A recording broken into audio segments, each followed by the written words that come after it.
Hello guys, ये है मुरादाबाद का वाटर शो। स्मार्ट सिटी बुद्धि विहार में है। अगर वीडियो अच्छी लगे तो चैनल को सब्सक्राइब करें, लाइक करें एंड शेयर करें। Thank you.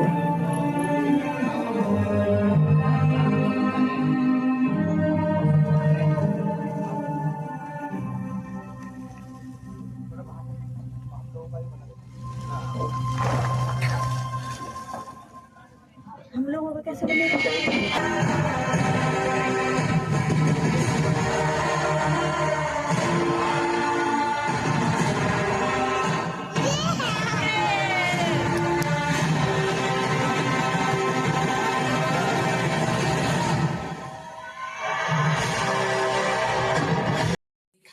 अनूठी कहानी, भावनाओं का प्यारा सा गुच्छा, एक बालक की जुबानी।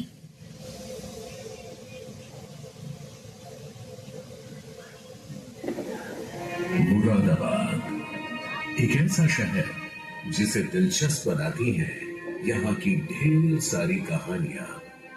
ऐसी वैसी नहीं, बल्कि कुछ अनोखी कहानियां चाहे राजा रानी की हो या फिर सुंदर परियों की, कहानियां जादूगरी की हो या डाकू लुटेरों की। ऐसी ही एक कहानी याद आती है जो जीवन और पर्यावरण के महत्व को सिखलाती है। कहानी है एक जादुई संदूक की।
इस जादुई संदूक की कहानी की शुरुआत होती है एक नटखट, शरारती पर बहुत ही होशियार लड़के आर्यन से, जो दिन भर अपने ही ख्यालों में खोया रहता था।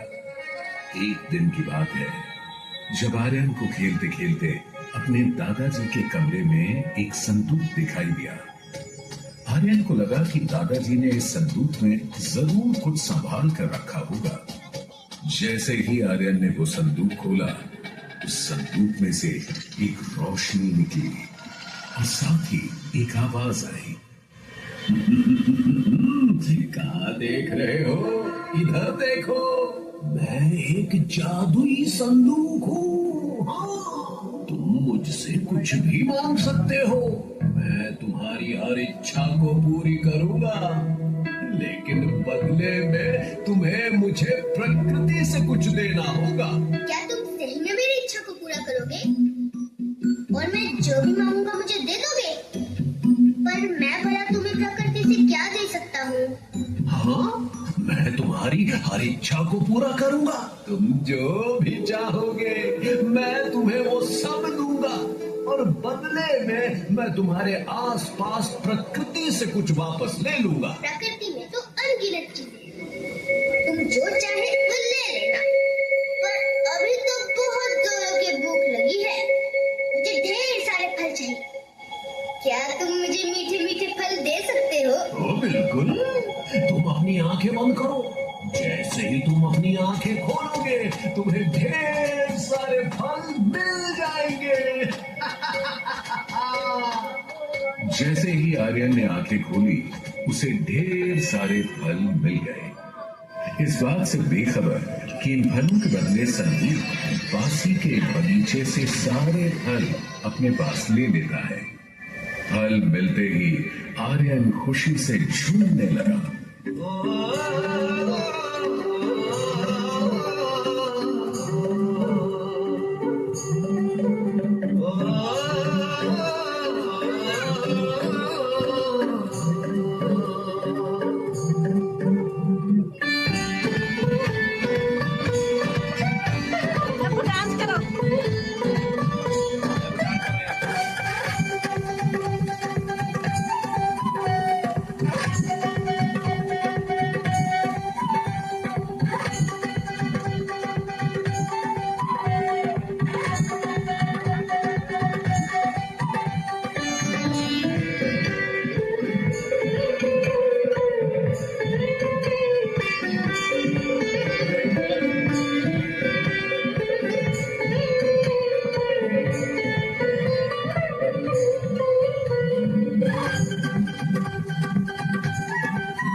कि अब उसके लिए सब आसान है, क्योंकि उसके पास इच्छा पूरी करने वाला संदूक जो है। वो लालच में रोज रोज जादुई संदूक से कुछ ना कुछ मांगता ही रहता। वो अपनी चीजों में इतना खुश रहता कि उसे इस बात से भी कोई फर्क नहीं पड़ता कि बदले में जादुई संदूक उसके आसपास की प्रकृति से क्या क्या ले रहा है। एक दिन आर्यन ने जादुई संदूक से फिर कुछ मांगा, लेकिन उसे ये अंदेशा नहीं था कि इस बार जादुई संदूक प्रकृति से क्या ले जाएगा। ये जादुई संदूक, मुझे खेलने के लिए एक बैग और ढेर सारे खिलौने चाहिए। मुझे मेरे दोस्तों के साथ और उनके खिलौनों से नहीं खेलना।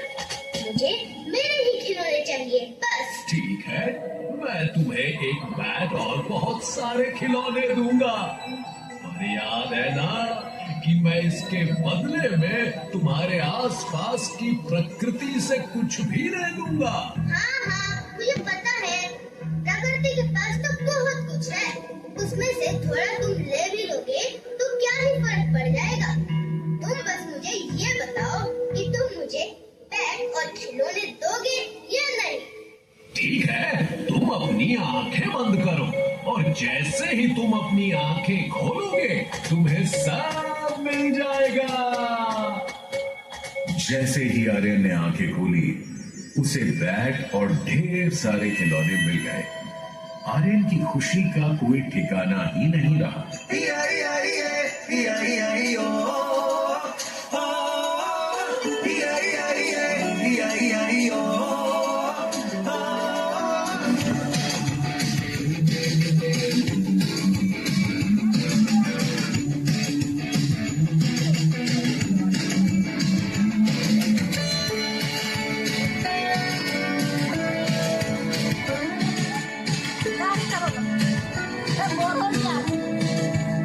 बहुत बड़ी बनेगी।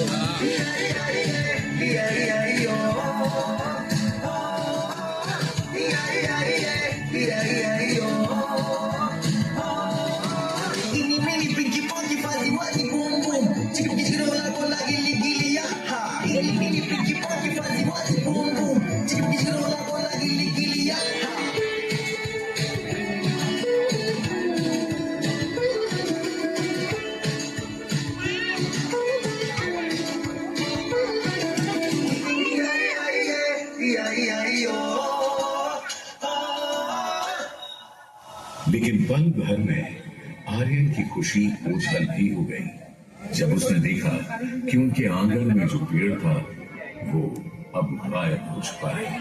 वो तुरंत ही समझ गया कि इस बार जादुई संदूक ने उसके आंगन का पेड़ ले लिया है। आखिरकार वो पेड़ ही तो प्रकृति का एक हिस्सा ही है।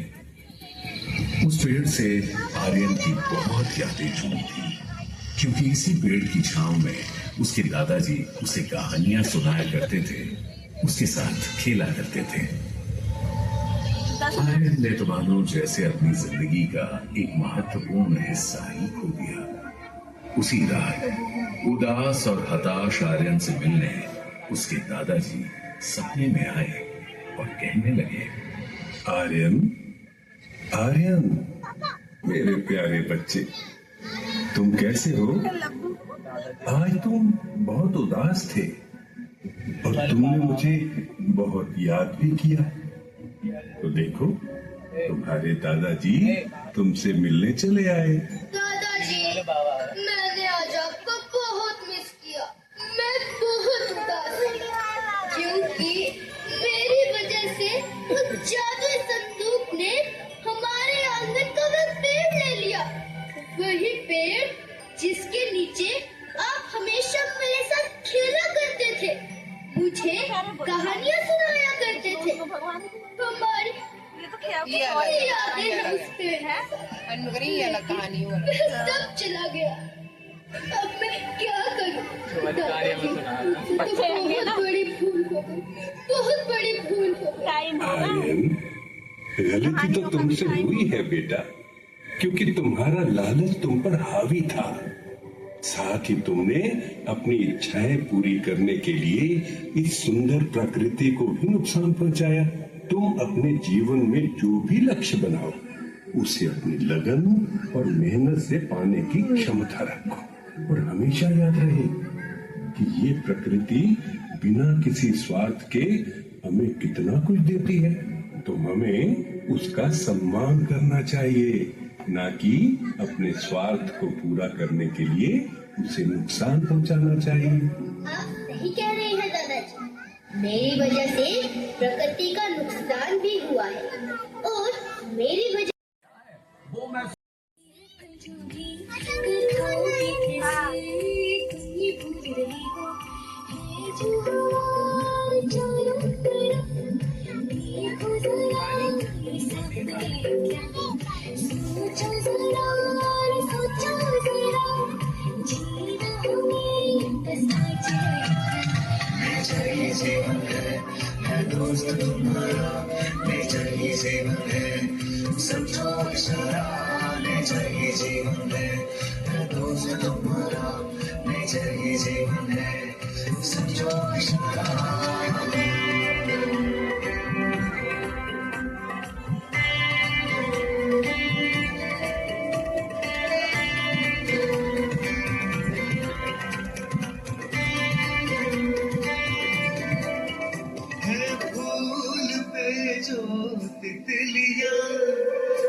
धन्यवाद।